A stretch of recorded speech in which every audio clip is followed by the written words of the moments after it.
Magandang gabi, Oriental Mindoro. Ika-4 sa buwan ng Abril taong 2014. Ito po ang TVNet Newsline.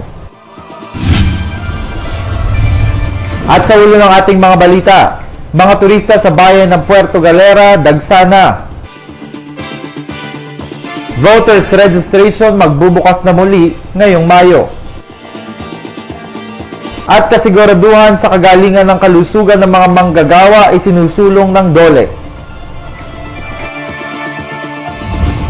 At sa detalye ng ating mga balita, ngayong sobrang init ng panahon, hindi lamang pagkasunog ng balat ang dapat iwasan, kundi pati na rin ang nakamamatay na heat stroke at kaugnay nito, ilang mahalagang bagay ang dapat tandaan upang makaiwas dito. Magsuot ng damit na may banayad na kulay, maluluwag at magagaan upang hindi masyadong mainitan ang katawan at uminom rin ng maraming tubig upang manatiling hydrated para mapagpawisan at mapanatili ang normal na temperatura ng katawan.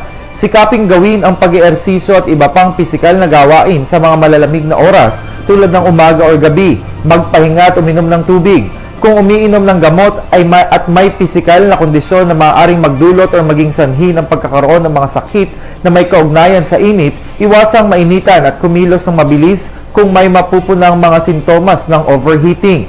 Kabilang sa mga naturang sintomas ang hindi pagpapawis sa kabila ng init, mapula, mainit at tuyot na balat, panghihina ng kalamnan, mabilis sa tibok ng puso, mabilis at mababaw na paghinga, at pagkawala ng malay. Ang heat stroke ang pinakaseryosong uri ng sakit dahil sa init na maaaring maging sanhi ng pagkasawi o pagkakaroon ng pinsala sa utak at iba pang internal organs. Nagre-resulta ito sa mahabang exposure sa mataas na temperatura na kalimitang sinasamahan ng dehydration.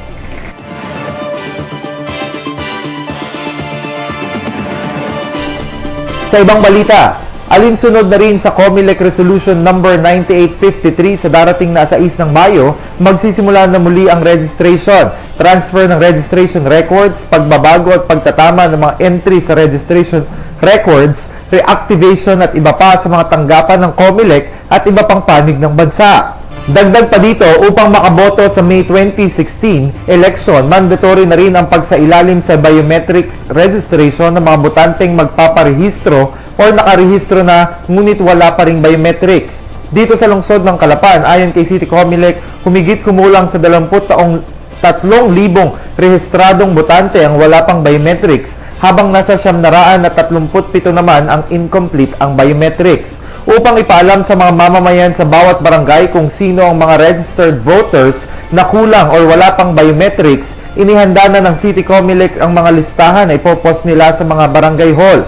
Samantala, maliban sa registration sa loob ng kanilang opisina, mula alas 8 hanggang alas 5 ng hapon, Lunes hanggang Biyernes, binabalak rin ng City COMELEC na magsagawa ng satellite registration sa mga barangay kapag naman araw ng Sabado o Linggo. Matapos ang voters registration sa 31 na Oktubre 2015 at alinsunod sa COMELEC Resolution 9853, dapat maglagay ang election officer ng express lane para sa mga may kapansanan, nagdadalang tao at senior citizen.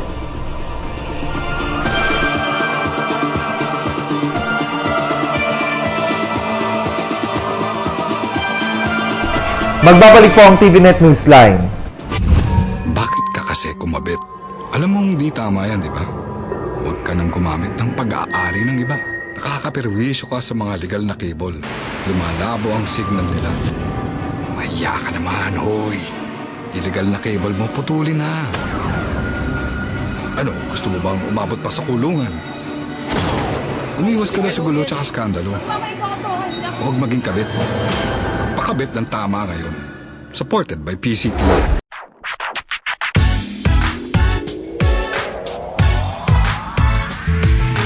Let me tell you how easy to pay your taxes correctly.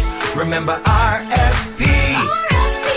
Register, file, and pay. Magandang araw po mga kababayan. Malapit na po ang deadline ng filing ng income tax. Ito po ay sa April 15, 2014. Kami po ay umaapila sa inyo. Huwag na po natin hintayin ang deadline.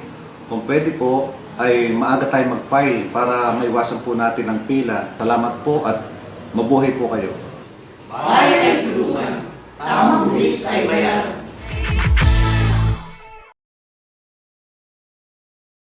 Good news po para sa lahat ng subscribers ng cable TV at cable internet.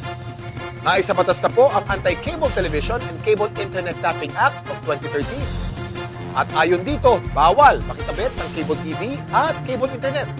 Ang parusa sa sino mang lumabag sa batas na ito ay pagkakakulong at pagbabayad ng malaking multa. Bayad ka na nga, kulong ka pa. Kim Atienza po, nagsasabing pagdating sa batas, hindi weather-weather lang. Huwag maging kabit. Supported by the PCTA. Sa inisyatibo at pangangasiwa ng Occupational Safety and Health Center ng Department of Labor and Employment, isang 2 araw na seminar hinggil sa pamamahala sa mga umuusbong na usaping pangkalusugan sa paggawaan ang isinagawa ng naturang tanggapan na dinaluhan ng mga kinatawan ng iba't ibang establishmento ika-2 hanggang ika-3 ng buwang kasalukuyan. Layunin ng naturang aktibidad na pataasin ang pag-unawa sa mga usapin sa lugar na pinagtatrabahuhan upang mabigyan ng pansin ang iba't ibang health concerns gaya ng kalusugan at pisikal na aktibidad, paninigarilyo, stress, HIV at AIDS at tuberculosis. Sa pamamagitan ng nasabing seminar, ihahanda ang mga partisipante sa pagbuo ng Integrated Health Promotion Policy at pagkakaroon ng tamang workplace interventions upang matiyak ang kagalingan ng mga manggagawa. Ayon kay DOLE Supervising Occupational Health Officer for Occupational Safety Health Center, Dr. Marisa San Jose, sa pagkakasakit ng manggagawa, hindi lamang ang mga tradisyonal na health hazards ang tinitingnan, kundi maging ang mga sakit na maaaring makuha dito dahil sa kanyang lifestyle. Ang kalagahan po ng mga ibang mga psychosocial issues po sa kalusugan po ng manggagawa ay tinitingnan po ang kanilang kalusugan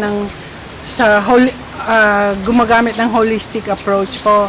Hindi lang po yung isang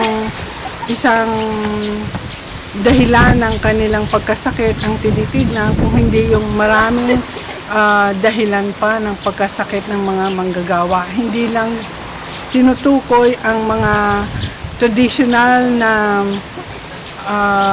health hazards sa loob ng paggawaan, kung hindi yung mga sakit na makukuha nila dahil sa lifestyle nila. Aniya pa, inaasahan nila na ang mga kumpanyang nagpadala ng partisipante sa seminar on managing emerging health issues in the workplace ay makabubuo ng polisiya na magbibigay pansin sa mga bagay na maaaring magdulot ng sakit sa mga manggagawa, at ang naturang seminar aniya ay ginagawa sa buong bansa. Asahan po namin na ang mga kumpanya po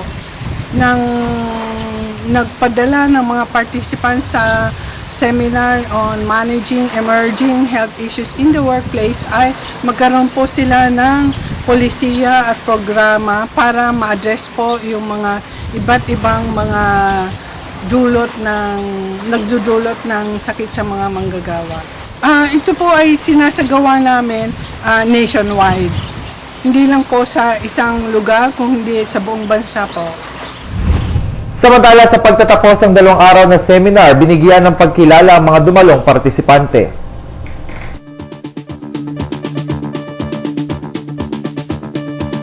Antabayan ng iba pang mga balita, makalipas lamang po ang ilang paalala.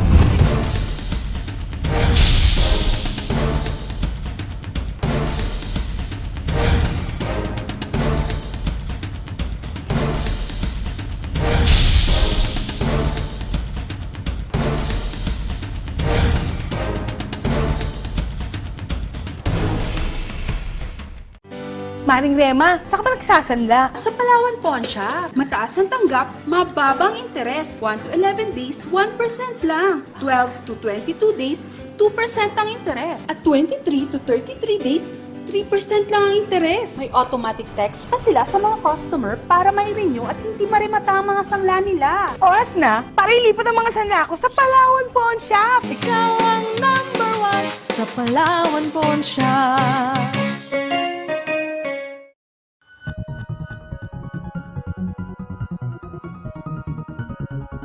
Tamar Vision Network Incorporated is open for all types of advertisement and announcement for Channel 3 and Channel 10, either VTR or line ads. Not just for local subscription but also international for a much affordable cost. But wait, there's more! You can now enjoy watching latest news update and other events by logging in at our YouTube account. Just type TVNet Newsline.